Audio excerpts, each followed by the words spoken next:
오늘 레위기 강의 20번째 말씀을 함께 나누도록 하겠습니다. 본문 우리가 읽지 않았지만 앞부분에 1절에서부터 9절까지는 성막 안에 등잔대에 등잔불을 켜두라고 하는 말씀, 그리고 두 번째는 진설병을 갖추어 놓으라고 하는 말씀을 하고 있습니다. 그런 다음에 이어지는 말씀이 우리가 읽은 여호와의 이름을 모독하고 저주한 사건이 일어났고 그것을 어떻게 처리하라 말씀하시면서 이른바 동해보복법 혹은 탈리온법이라고 일컬어지는 눈은 눈으로 이에는 이로 라고 하는 법을 말씀하고 있습니다. 그런데 우리가 지난주에 살펴본 그 앞에 23장은 절기에 관한 말씀이었고 그것이 아직 끝나지 않았고 뒤에 25장에 안식년으로 이어져서 절기에 대한 말씀들 사이에 지금 24장이 들어가 있는 거예요. 그래서 이런 책 저런 책들을 찾아봐도 많은 학자들이 이 본문이 왜 여기에 이렇게 들어가 있는지 일치된 견해가 없습니다. 잘 모른다는 거예요. 더군다나 24장 자체만으로도 앞에는 등잔불과 진설병을 말씀하시더니 뒤에는 동해보복법에 대해서 말씀하고 있는 거예요.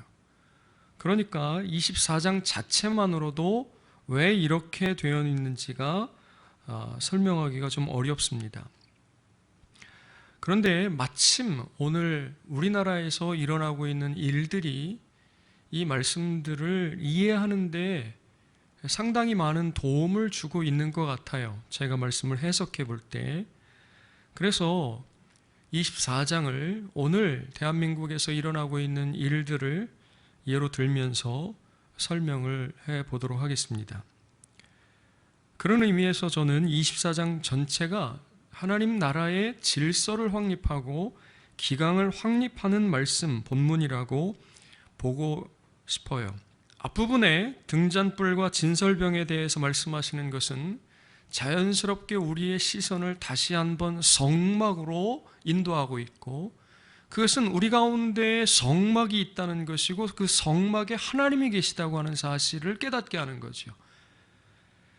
지금 명령하시는 법들 앞에 뒤에 절기까지 이 말씀들을 명령하시고 법체계를 세우고 계신 분이 앞에서 이야기하는 모세가 아니라 그 모세에게 말씀하시는 성막에 거하시는 하나님이시라고 하는 것을 분명히 하고 있는 것 같아요. 그것이 좀 더 확실하게 느껴지는 게 이어지는, 그래서 오늘 우리가 읽었던 첫 부분에 왕의 이름을 모독했을 때 어떻게 되는지에 대해서 구체적인 사례로 소개하는 것이 나오는 것이죠. 그리고 나서 질서 확립, 기강 확립으로 하나님 나라의 통치 원리, 법의 기본, 법의 근본으로서의 이른바 동해보복법에 대해서 말씀하고 있다라고 생각이 드는 것이죠. 이게 무슨 말씀인지 지금부터 말씀드려 보겠습니다. 어머니가 이스라엘 여인이고 아버지는 애굽 사람인 어떤 사람이 이스라엘 사람과 진영 중에서 싸우다가 여호와의 이름을 모독하고 저주하는 일이 일어났습니다. 그래서 이것을 들은 사람들이 이 사람을 모세에게로 끌고 갔고 모세는 하나님의 명령을 기다립니다. 이 모습이 자연스럽게 지금 모세가 아니라 다스리고 있는 분이 하나님이시라고 하는 것을 말씀해 주고 있는 것이죠. 모세가 판결하지 않고 하나님의 명령을 기다리는 것이에요. 그랬더니 하나님께서 이렇게 말씀하십니다. 같이 읽어보겠습니다. 시작. 그 저주한 사람을 진영 밖으로 끌어내어 그것을 들은 모든 사람이 그들의 손을 그의 머리에 얹게 하고 온 회중이 돌로 그를 칠지니라. 아멘. 어떤 주석가는 하나님을 모독하고 저주하는 것은 일종의 신을 죽이는 행위를 암시한다고 하면서 신적 살인이다 이렇게 표현했어요.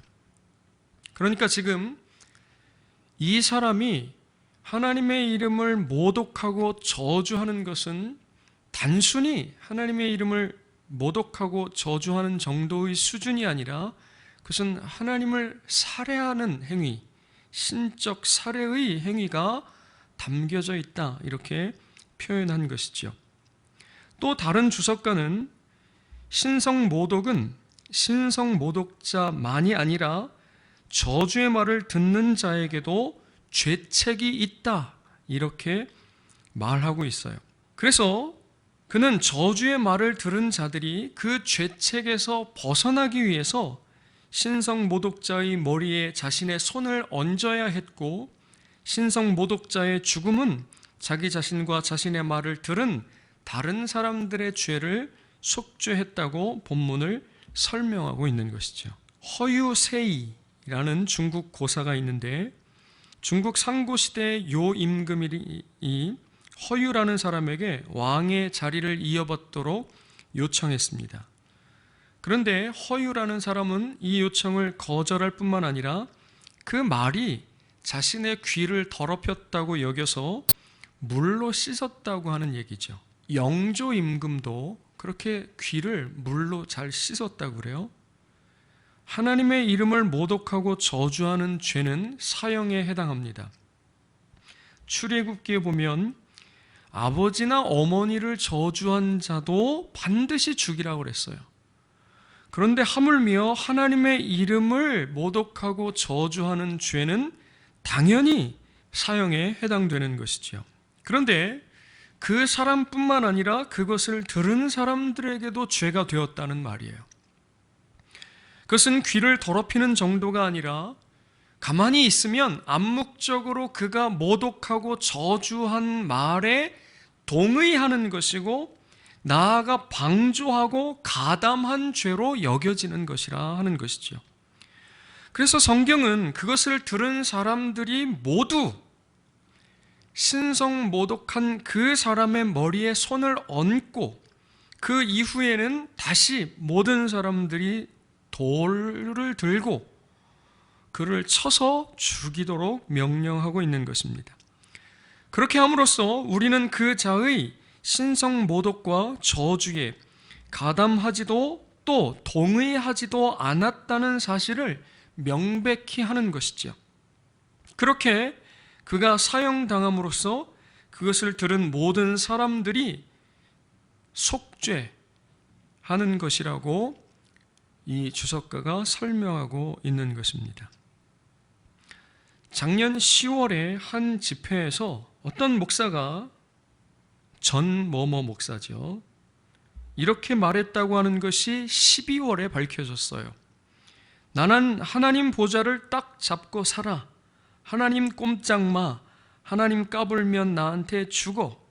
내가 이렇게 하나님하고 친하단 말이야. 친해. 그때 본문처럼 이것을 들은 교회가 어떻게 해야 되느냐면 그를 끌어내고, 모두 그 말을 들은 모두 손에 돌을 들고 돌을 던져서 사형시켜야 되는 거죠. 그런데 오늘날 그렇게 할 수는 없죠. 이건 대한민국의 법은 아니기 때문에 그래요. 문자적으로 오늘날 그렇게 할 수 없기 때문에 어떤 교회에서는 반대하기도 하고, 어떤 교단에서는, 그 분이 속한 교단에서는 그를 제명하기도 하고, 그것이 그 전이었는지 그 이후였는지는 알 수 없지만, 또 이단으로 정죄해야 한다는 목소리도 있었고 여러 가지가 있었지만, 그러나 실제로는 할 수 있는 일이 많지 않았고, 그 할 수 있는 일들도 다 하지 않았으며, 오히려 동조하고, 어떤 유명한 한국 교회에서 이름만 얘기하면 다 알 수 있는 분은 이렇게까지 얘기했어요. 전 뭐뭐 목사는 구약 성서에서 말하는 사사이며 애국자다. 그리고 오늘 우리가 당하는 이런 사태까지 아주 빠르게 달려오게 된 것을 우리가 목격하고 있는 것이죠. 코로나19 사태가 터졌을 초반에 신천지 사건이 있을 때 우리는 교회가 이 일들에 휘말리지 않도록 기도하고 또 조심해야 한다고 말했습니다. 그때 한두 교회에서 감염자가 나올 때에 마음을 졸이며 전전긍긍하던 것을 기억하실 것입니다. 그때는 다행스럽게도 별 탈 없이 넘어갔는데 이제 와서 터져버린 것 같아서 아주 심각하게 우려가 되는 상황인 것이에요. 이에 대해서 한 목회자는 많은 국민이 전 목사를 통해 한국 교회를 볼 것이고 전 목사 뉴스는 한국 교회의 사망 선고를 한 것이나 다름없다고까지 말하고 있으며 어제는 이런 제목의 글이 뉴스에 올라왔는데 2020년 8월 한국에서 개신교는 사형 선고를 받았다 하는 것이죠. 이게 실제 그러냐 아니냐라고 따질 마음은 없습니다. 그러나 뉴스의 댓글을 보면 얼마나 처참한 상황인지 우리가 알 수 있는 것이죠. 일부 그쪽에 가담한 어떤 사람들은 여전히 알지를 못하고 옹호하는 글을 쓸 수 있어요. 그러나 대부분의 글들은 아주 처참한 수준의 댓글을 보여주고 있는 것이죠. 어떤 목사님이 청와대 국민청원 게시판에 국민들께 죄송합니다. 저는 기독교인입니다. 라는 글을 올려서 사과하고 있지만, 그리고 많은 크리스찬들이 동참하고 있지만, 그럼에도 불구하고 상당히 많이 늦은 감이 있습니다. 그러나 우리가 알지만 지금에서는 우리가 별로 할 수 있는 것이 없는 것 같아요. 그 교회와 집회를 통해서 전파된 코로나로 아프고 어쩌면 죽을 수도 있는 사람들이 있고 벌써 사망자가 나왔습니다. 개학을 앞둔 학교와 학생들과 학부모들, 장사가 안 되는데 긴 장마 때문에 농수산물 가격까지 급등해서 이러지도 저러지도 못하는 상인들, 결혼식이 미뤄진 신랑 신부들, 그나마 일주일에 한 번 모여서 예배하던 교회와 성도들, 이 무더위에 방역과 진료를 담당하는 공무원들과 의료진들, 그런 모습을 보고 피로감을 느끼는 국민들에 이르기까지, 뿐만 아니라 그 때문에 영광이 땅에 떨어져 버린 하나님의 이름까지, 이 사사이며 애국자라고 일컬어지는 이 분과 이 교회와 이 집단 때문에 무슨 일이 일어나고 있는 것인지 도무지 헤아릴 수 없을 정도의 엄청난 일이 지금 일어나고 있는데도 정작 본인과 거기에 있는 사람들은 자신들이 무슨 일을 했는지도 모르고 있는 것 같아요. 앰뷸런스를 타고 병원으로 가는 모습이 찍혀서 언론에 보도됐는데 인간미마저도 발견할 수가 없는 것 같더라고요. 신앙인이기 이전에. 성경처럼 오늘 우리가 그렇게 신성을 모독하고 하나님의 이름을 저주한 사람에게 실제적으로, 문자적으로, 물리적으로 돌을 들어 칠 수는 없지만, 그리고 그것이 한국 교회의 열매라고 했을 때는 우리도 똑같은 죄인들이기 때문에 더 할 말이 없지만, 그럼에도 불구하고 이후의 내용에서 더 자세히 말씀드리겠지만 하나님 반드시 심판하신다고 하는 사실. 여러분 보세요. 둘이 나가서 다툰 거예요. 그러다가 화가 나니까 하나님의 이름을 모독하고 저주한 겁니다. 그를 하나님이 데려다가 돌로 쳐서 죽게 만드셨어요. 이 말씀을 통해서 지금 누가 다스리시느냐, 누가 왕이시고 이 법을 말씀하시고 세우시는 분이 누구이신가 하는 것에 대해서 명확하게 말씀하고 계시는 것이죠. 하나님이 심판하신다 이런 얘기입니다. 오늘 우리 눈에 보이지 않는다 할지라도 하나님께서 반드시 심판하신다고 하는 사실을 우리는 잊지 말아야 할 것입니다. 그런 이후에 하나님의 이름을 모독하고 저주한 사건을 언급한 후에 눈에는 눈, 이에는 이라고 하는 말씀, 아까 말씀드렸듯이 동해보복법 혹은 탈리온법이라고 하는데 그것에 대해서 말씀하고 있어요. 이 내용은 우리가 아는 것처럼 실제로 눈을 뽑고 이를 빼라는 그러한 명령이 아닙니다. 그런데 이런 식으로 많이 받아들여졌어요. 그런데 한번 생각해 보세요. 하나님이 그러신 분인가? 실제 잡아다가 눈 뽑아. 실제 잡아다가 이 뽑아. 여러분, 이런 게 영화로 나오면 그거는 19세예요. 관람 불가 19세. 그러면서도 아주 잔인한 영화가 되는 거예요. 그런데 어떻게 성경에 나오는 이 말씀이 문자 그대로 적용될 것이라고 생각할 수 있느냐는 거죠. 그렇지 않다는 거예요. 그러면 도대체 이 말씀이 무엇인가? 오늘 그걸 설명해 보려고 하는 것입니다. 개인 간의 문제가 생겼을 때 보복을 정당화하는 것이 전혀 아니에요. 그 문제를 처리하는 통치의 원리이자 법의 근간이 무엇이냐를 말씀하고 있는 것입니다. 그래서 이 말씀은 너 당했어? 그럼 너 그 때린 놈 잡아와. 붙들어 놓고 너 똑같이 해. 한 몇 대 때렸어? 2대? 2대 때려. 어디 때렸어? 눈 맞았어? 눈 때려. 이렇게 하는 게 아니라는 거예요. 있어봐. 지금 이 나라 공동체 전체에게 눈에는 눈이고 이에는 이야. 이게 법의 기본이야. 이게 이 나라를 통치하는 하나님 나라의 원리야. 이렇게 말씀하고 있는 것이죠. 예를 들어서 설명을 해보도록 하겠습니다. 많은 사람들이 잘 모르고 크게 관심 갖지 않았던 웰컴 투 비디오라는 사건이 있었어요. 인터넷 사이트인데 다크웹이라고 합니다. 96년생 손정우라고 하는 사람이 20살이 되는 2015년도에 만든 세계 최대 규모의 아동 성착취물 사이트예요. 이 사이트에 대해서 미국 연방검사는 우리가 상상할 수 있는 가장 사악한 형태의 아동 성착취 영상 사이트라고 하는 거예요.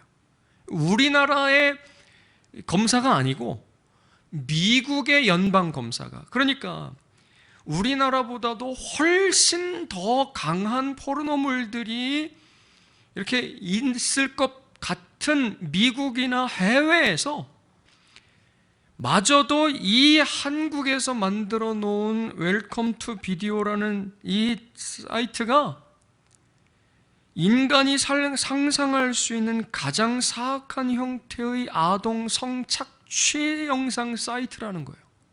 그러니 이거 얼마나 심각한 것인지를 이 말만 가지고서도 알 수가 있는 거지.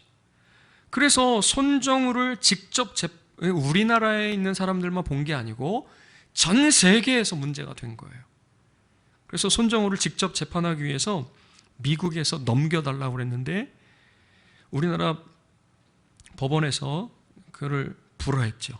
미국에서는 아동 성착취를 근절하겠다고 하는 강한 의지를 내비치면서 실제로 이 사건과 관련해서 아동 성착취물을 한 건 취급한 사람에게 5년 10개월을 선고했어요. 다른 사람은 10,000건 정도를 취급했는데 8년 1개월. 손정우는 20만 건 이상인데 국내에서 받은 판결은 징역 1년 6개월. 그런데 그것도 재판하는 과정이 다 해서 석방돼서 나왔어요. 그것은 그가 저지른 범죄에 비해 너무나도 턱없이 낮은 형벌이었습니다. 이런 국내 법원의 판결에 대해 유엔 아동권리위원회 관계자가 이렇게 말했어요. 이 같은 범죄자에게 단지 징역 18개월만을 선고한다면 아동들은 별로 중요한 게 아니라고 말하는 것이나 같은 것이다 라는 것이죠. 충분히 이해할 수 있는 말이죠. 이 사람이 실제로 어떤 일이 일어났냐면 그 안에서 생후 6개월, 1살, 2살 되는 아기들의 성착취 영상이 올라오는 거예요. 그리고 우리가 얼마 전에 알게 된 N번방에서처럼 실제로 그런 일들을 해서 영상을 찍어서 올리도록 하는 거죠. 실제 그런 일들이 벌어진 거예요. 이렇게 저지른 범죄에 비해 턱없이 낮은 형벌은 그 이후에도 문제를 남기게 되는데 그래서 이후에 이 법원 판결이 있고 나서 여기저기서 시위가 있었어요. 서초역 법원 앞에서 진행된 시위에 참가한 한 여성은 이렇게 말합니다. 저는 사법부가 저의 아들 같은 이 땅의 어린 남자아이들을 가해자로 길러내고 있다고 생각합니다. 애들이 뭘 보고 배우겠어요? 1년 6개월 감옥에서 살고 나오면 미국에 안 보내고 걔네 아빠가 탄원해주고 신상 공개도 안 되고 서울 땅 멀쩡히 밟으며 살 수 있다더라. 이 얘기를 하는데 막 울부짖으면서 얘기를 하는 거예요. 전 판사였던 신중권 변호사라고 하는 사람은 범죄 예방 효과로 봤을 때는 사실상 손정우를 미국에 보내서 처벌하는 게 굉장히 예방 효과가 높다는 거죠. 왜냐하면 내가 이런 범죄를 꾀하고 있는데 잘못하면 미국에 보내서 나를 20년간 가둬둔다고 하면 아마 범죄를 저지를 사람 별로 없을 것이다. 범죄 예방적인 측면에서 봤을 때 1년 6개월은 말도 안 된다는 거죠. 그런데 실제로 이 재판이 진행되고 있는 중에 기자들이 이 동영상 거래를 위해서 접촉을 했는데 여전히 거래할 수 있었다는 거예요. 그리고 터진 사건이 N번방인 거죠. 여러분, 2008년 12월에 안산에서 당시 초등학교 3학년 여학생인 나영이를 납치 강간하여 상해를 입힌 사건이 있었는데 조두순 사건입니다. 징역 12년이에요. 언제 나오는 줄 아세요? 올해 12월 달에 나옵니다. 나오는데 신상 공개가 아마 안 되는 것 같아요. 아무런 조치 없이 다시 안산에 와서 사는 거예요.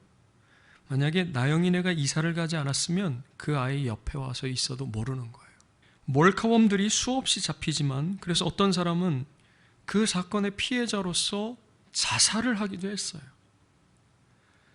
그러나 여전히 그 문제는 우리 사회에서 해결되지 못한 채로 있고 여성들은 불안 속에서 살아가고 있는 것이 현실이에요. 이게 우리의 아내, 우리의 어머니, 우리의 딸들, 우리와 함께 살고 있는 여성들이 오늘도 겪고 있는 불안이라고 하는 사실이죠. 이른바 유령 의사 문제도 그렇습니다. 마취하고 수술실에 들어갔는데 마취를 당했으니 알 수가 없죠. 그런데 분명히 이 사람하고 상의했고 이 사람이 수술을 하는 줄 알고 이 병원에 온 거예요. 그런데 마취하고 수술실에 들어가서는 의사가 뒤바뀌어 버리는 거죠. 그런데 뒤바뀐 그 의사가 어떤 존재냐? 허가도 없는 사람, 징계 중에 있는 사람, 혹은 심지어 의료기계 판매 영업사원이 와서 수술을 하는 경우도 있었다고 하니 이것을 지금 문제 삼고 있는 어떤 한 의사는 지금 성형수술 하지 말라고까지 얘기하는 거죠. 지금은 이 문제가 해결되기 전까지는 성형수술 하지 말라고 그러는 거예요. 그 정도로 심각하다고 하는 것이죠. 이런 일이 21세기 대한민국에서 일어나고 있다는 것이 믿기지 않을 정도입니다. 그런데 그런 병원들이 2, 3개월 영업정지 후에는 버젓이 똑같은 영업을 하고 있어요. 설교 시간에 왜 이런 얘기를 하느냐? 들어보시면 압니다. 이런 판결에 대해 시위하는데 제가 본 영상에서는 거의 대부분이 여성들이었어요. 그러고 보면 이런 일, 즉 죄에 합당한 처벌이 이루어지지 않는 특정한 사건들이 있어요. 오늘 한국 땅에서 그런 것들이 있는 거예요. 그런 영역이 있는 거죠. 두 가지 정도인데, 일단 피해자가 사회적인 약자, 즉 여성이나 어린이들이나 외국인 노동자들이나 이주 여성들인 경우에 확실하게 가해자들에게 대한 처벌이 약하죠. 또 하나는 이 사회의 고위층에 대해서입니다. 권력을 가졌든지 아니면 돈을 가졌든지 하는 사람들에게 이른바 솜방망이 처벌이 내려지는 거죠.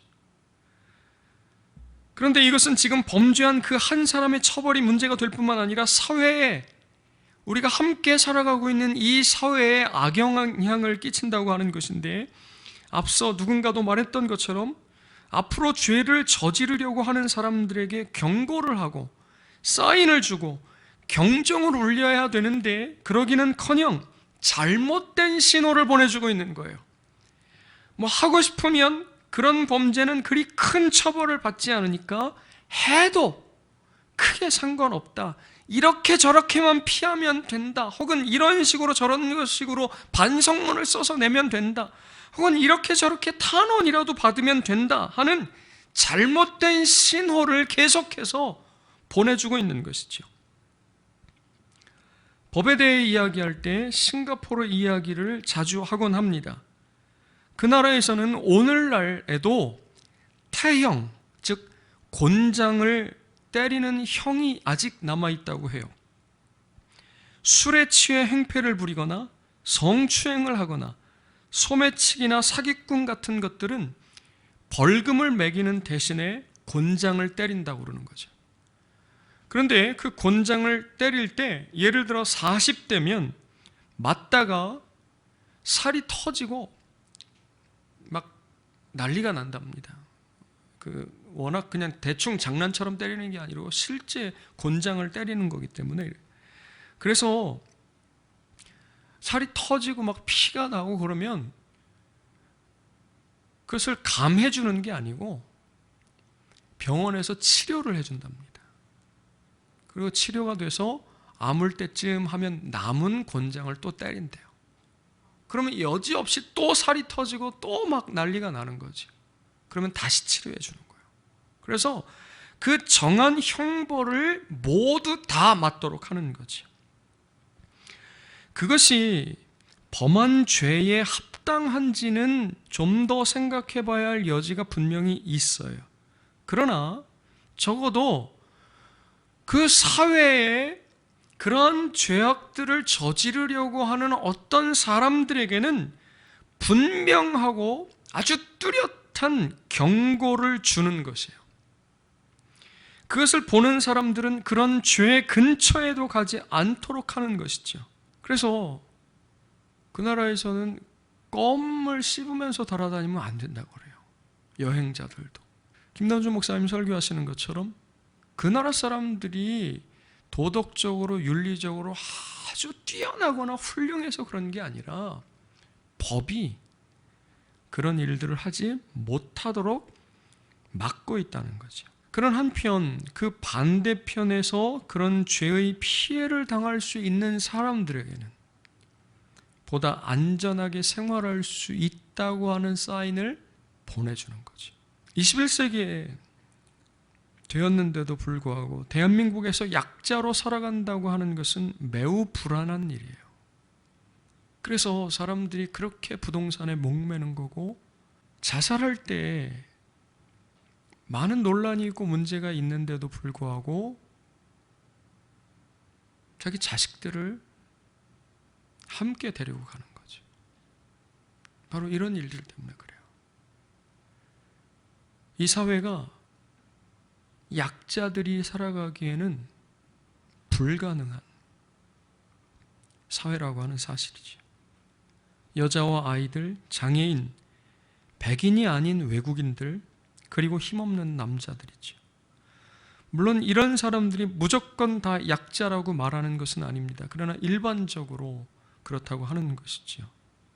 이런 약자들이 범죄의 대상이 되고 심지어 위에서 보는 것과 같이 법원 판결에서조차 피해자 중심의 판결이 아닌 강한 남성 중심, 이 강한 남성이 누구냐면 이전에 레위기 강해에서 말씀드렸던 이른바 기골이 장대한 남성이라고 하는 거예요. 그래서 레위기는 계속 하나님께서 염두에 두고 계신 사람들이 있는 거예요. 이 말씀을 들어야 하고 이 말씀에 저촉이 되고 이 말씀을 경고로 받아들여야 하는 사람들이 있는 거예요. 그리고 그 사람들이, 그 나라가, 그 법이 보호해야 되는 사람들이 있는 것이고, 레위기 말씀은 우리가 읽어서 알지만 철저하게 그들을 보호하려고 하시는 하나님의 의도가 담겨져 있는 말씀인 것이지. 여러분, 이런 법 얘기하면 그 다음번에 바로 은혜를 얘기하는 사람들이 있는데 그건 나중이에요. 그건 조금 이따가 말씀을 드리도록 하겠습니다. 기골이 장대한 남성, 오늘날에는 보통 남자고, 그 다음엔 성인이고, 그 다음에는 이 사회에 자리를 잡고 있는 사람들이죠.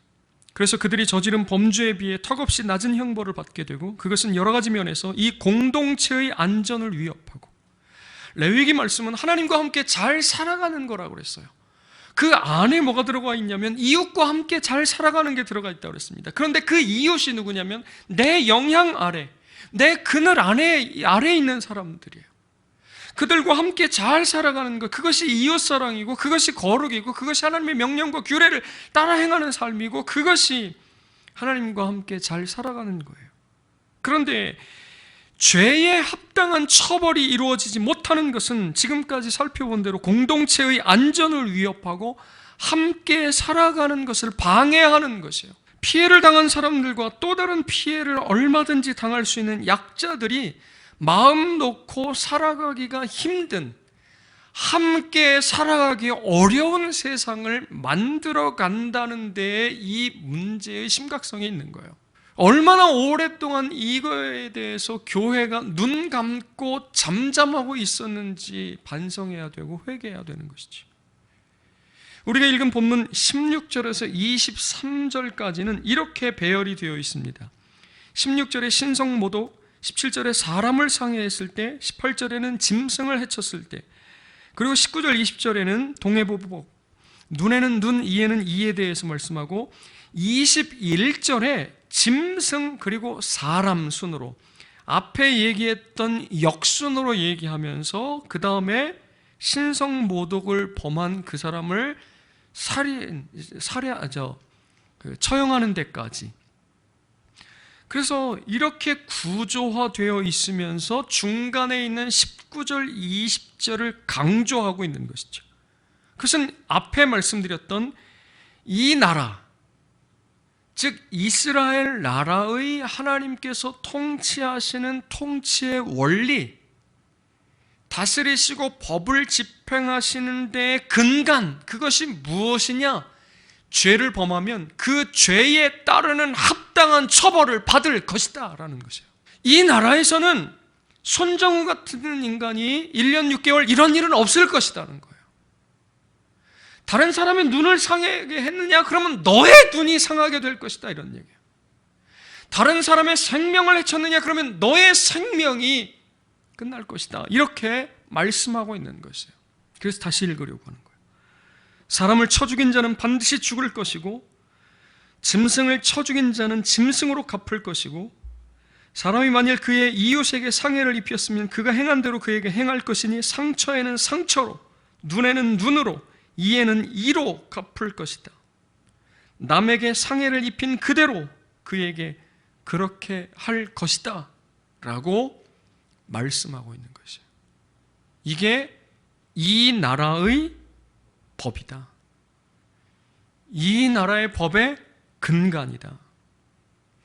부유한 자라고 해서 깎아주는 거 없고, 술 몇 잔 먹어서 심신미약이라고 하는 판결 같은 따위는 없고, 돈 없다고 해서 더 크게 처벌을 받거나, 혹은 권력이 있다고 해서 봐주거나, 혹은 그 대상자가 여성이거나 어린이거나 외국인 노동자거나 이주 여성이라고 해서 경감시켜주는 일 따위는 없을 거라고 하는 분명한 신호, 분명한 사인을 보내고 있는 것이죠. 그런데 이것이 나라의 통치 원리 법의 근간이라고 했습니다. 하나님의 나라의 통치 원리는 시편 97편 2절에 의와 공평이라고 되어 있는데, 이건 정의와 공이라고 그랬어요. 그러니까 죄에 합당한 처벌은 정의예요. 죄에 합당하지 않은 처벌은 정의가 아닌 것입니다. 하나님께서 이렇게 말씀하시는 거예요. 여기서는, 이 나라에서는 죄를 범하면 그에 합당한 처벌을 받게 될 것이다. 그러나 반대편으로 안전을 위한 장치를 만들어 놓으신 것이라고 할 수 있는 것이죠. 또한 이것은 하나님께서 행한 대로 갚으시리라고 하는 말씀과도 같은 것입니다. 많지만 두 구절만 뽑아왔어요. 같이 한번 읽어보겠습니다. 시작. 여호와께서 만국을 벌할 날이 가까웠나니 내가 행한 대로 너도 받을 것인즉 내가 행한 것이 내 머리로 돌아갈 것이라. 인자가 아버지의 영광으로 그 천사들과 함께 오리니 그때에 각 사람이 행한 대로 갚으리라. 아멘. 여러분, 이게 바로 눈에는 눈으로, 이에는 이로 그가 행한 대로 반드시 갚으실 것이라고 하는 하나님의 두렵고도 엄중한 말씀이라고 하는 사실이죠. 이렇게 법 이야기하면 늘 말하지도 못하고 그 다음에 은혜를 말을 가로막으면서 그러나 우리는 예수님을 믿는다. 그래서 은혜다. 이렇게 얘기하려고 하는 사람들이 있는데 그것에 대해서 살펴보려고 합니다. 예수님께서 다르게 말씀하셨다고 하는 것이죠. 실제로 예수님께서 다르게 말씀하셨어요. 읽어보겠습니다. 시작. 또 눈은 눈으로 이는 이로 갚으라 하였다는 것을 너희가 들었으나 나는 너희에게 이르노니 악한 자를 대적하지 말고 누구든지 내 오른편 뺨을 치거든 왼편도 돌려대며 또 너를 고발하여 속옷을 가지고자 하는 자에게 겉옷까지도 가지게 하며 또 누구든지 너로 억지로 오리를 가게 하거든 그 사람과 심리를 동행하고 내게 구하는 자에게 주며 내게 꾸고자 하는 자에게 거절하지 말라. 아멘. 여러분, 지금 이 말씀과 레위기 말씀이 같은 것을 말씀하고 있지만 그 대상이 다르다. 여기는 너예요. 너. 예수님께서 말씀하시는 건 너예요. 백성 한 사람 한 사람에게 말씀하시는 거예요. 그러나 레위기의 말씀은 그 공동체 전체에게 말씀하시는 것이고, 그래서 제가 24장은 기강을 확립하는 것이다. 질서를 세우는 것이다. 그 앞에는 절기를, 그 뒤에는 역시 안식년을 비롯한 절기를 세우시는데, 그것이 나라의 기본, 나라의 기강을 확립하고 질서를 확립하는 측면에서 법의 기본적인 원리, 이 법은 죄를 범하면 그에 따른 합당한 처벌을 내릴 것이다 하는 것이라는 거예요. 그런데 예수님께서는 너에게 말씀하시는 거지요. 각 사람에게 말씀하시는 겁니다. 그것은 개인적으로 복수하지 말라는 거예요. 우리 사회처럼 법이 죄에 합당한 처벌을 했어야 하지만 그렇게 하지 못했을지라도 개인적으로 복수하지 말라는 거예요. 여러분, 이게 얼마나 힘든 얘기인지 우리가 다 헤아릴 수는 없지만 짐작은 해볼 수 있죠. 왜냐하면 우리도 살면서 이러저러한 억울한 일들을 당하기 때문에 그런 거예요. 멀쩡한 대학생 아들이 턱 수술을 하려고 성형외과에 들어갔는데 웃으면서 갔는데 죽음이 되어서 나왔어요. 그 어머니가 수술실 영상을 어떻게 확보를 했습니다. 그러면서 법원에 고발을 하고 그 검사가 이런 사고는 이건 뭐 두말할 것도 없이 반드시 처벌을 받을 것입니다 라고 얘기했는데 나중에 뒤집혔어요. 그 어머니가 법원 앞에서 아직도 시위를 하고 있습니다. 혼자. 그런 사람에게 용서하십시오 라고 얘기해서는 안 되죠. 시스템을 고쳐야죠. 이 나라를 바로 세워야지. 법을 바로 고쳐야지. 죄를 범하면 그에 따른 합당한 처벌을 받는 사회가 되도록 이 공동체가, 그래야 우리 자녀들이 살아갈 이 나라가 안전한 사회가 되지 않겠습니까? 그러나 그런 이후에, 아니 그러지 못했을지라도 예수님을 믿고 예수님의 길을 따르는 너희여, 너희는 개인적으로 복수하지 말아라. 그것이 얼마나 괴롭고 얼마나 힘들고 얼마나 아픈 일인지 알아요. 왜냐하면 예수님께서 경험하신 일이기 때문에 그렇습니다. 그러면서 예수님께서 아시고 예수님께서 경험하셨기 때문에 나를 따라오려거든 그렇게 하라는 거예요. 예수님을 따르는 자들의 삶은 그런 삶이라고 하는 거죠. 이건 두 가지가 별개의 이야기입니다. 레위기 말씀이 다르고 오늘 마태복음 말씀이 다른 것이에요. 그런데 예수님의 말씀이 이어집니다. 성경에서는 개인적으로 복수하지 말라 여기까지만 말씀하시는 것이 아니라 그 다음에 대해서도 말씀하고 있어요. 시작. 내 사랑하는 자들아, 너희가 친히 원수를 갚지 말고 하나님의 진노하심에 맡기라. 기록되었으되 원수 갚는 것이 내게 있으니 내가 갚으리라. 주께서 말씀하시니라. 아멘. 하나님께서 갚아주실 것이기 때문에 어떻게 갚으시느냐? 죄의 합당한 처벌로, 그들이 행한 그대로 갚아주실 것이기 때문에 예수님을 따르는 너희여, 하나님의 자녀들, 하나님의 백성들이여, 너희는 개인적으로는 복수하지 마라. 개인적으로는 눈에는 눈으로, 이에는 이로 그렇게 하면 안 된다고 말씀하고 있는 것이죠.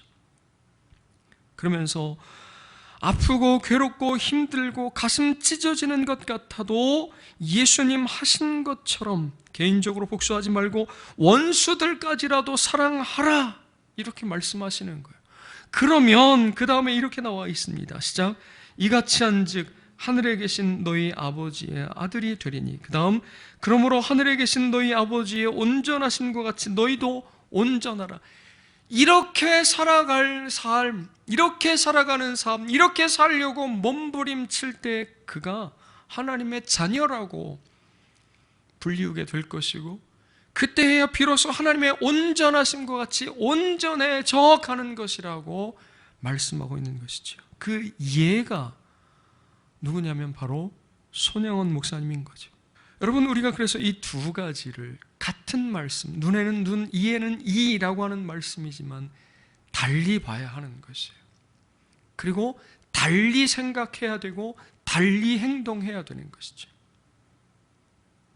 위로하고 권면한답시고 용서하라고 말해서는 안 됩니다.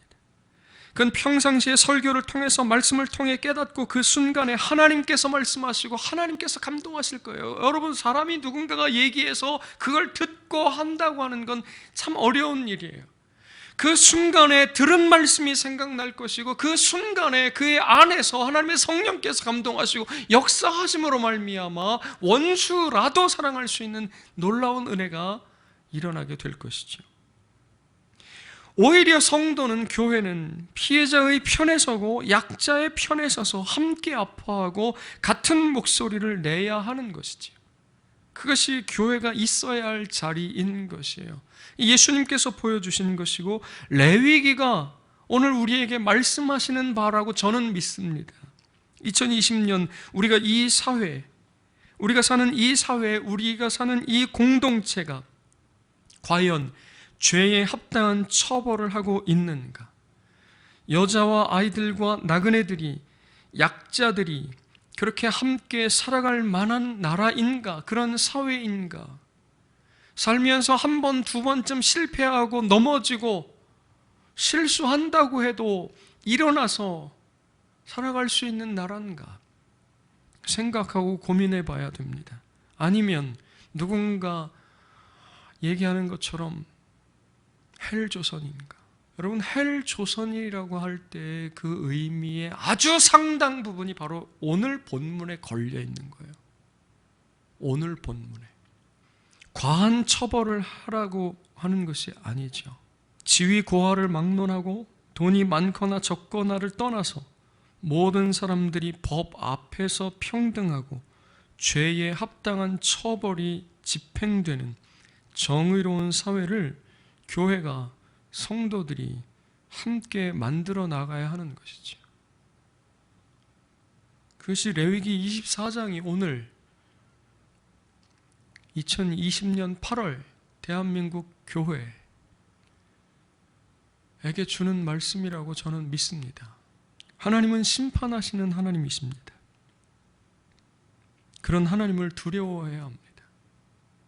그 하나님 눈에 보이지 않고 이스라엘 나라는 사라지고 오늘 우리가 영적 이스라엘이라서 마치 다스리지 않고 통치하지 않으시고 우리에게로부터 멀리 떨어져 계신 것 같지만 그렇지 않습니다. 하나님 반드시 심판하시고 오늘도 살아서 다스리고 계심을 믿습니다. 그러니 우리는 그 하나님을 두려워해야 하는 것이지요. 또한 이 사회가 약자들이 마음 편하고 살아갈 수 있는 정의로운 사회가 되기를 바랍니다. 그 일에 교회가 앞장서고 함께 가고 함께 만들어가야 할 줄로 저는 믿어요. 그럼에도 불구하고 교회는, 또한 성도는 예수님을 닮아서 이웃뿐만 아니라 원수까지도 사랑하는 데까지 이르러 가야 할 줄을 믿습니다. 그럴 때 하나님의 자녀라 일컬어지는 것이고, 그럴 때 하나님의 온전하심과 같이 온전해져 가는 것이죠. 이 두 가지를 다 놓치지 말고 붙들고 가야 한다고 믿는 것이에요. 여러분, 저와 여러분에게, 또 이 땅에 2020년 대한민국 교회에게, 또 대한민국에게 이런 은혜가 있기를 주의 이름으로 축원드립니다. 기도하겠습니다.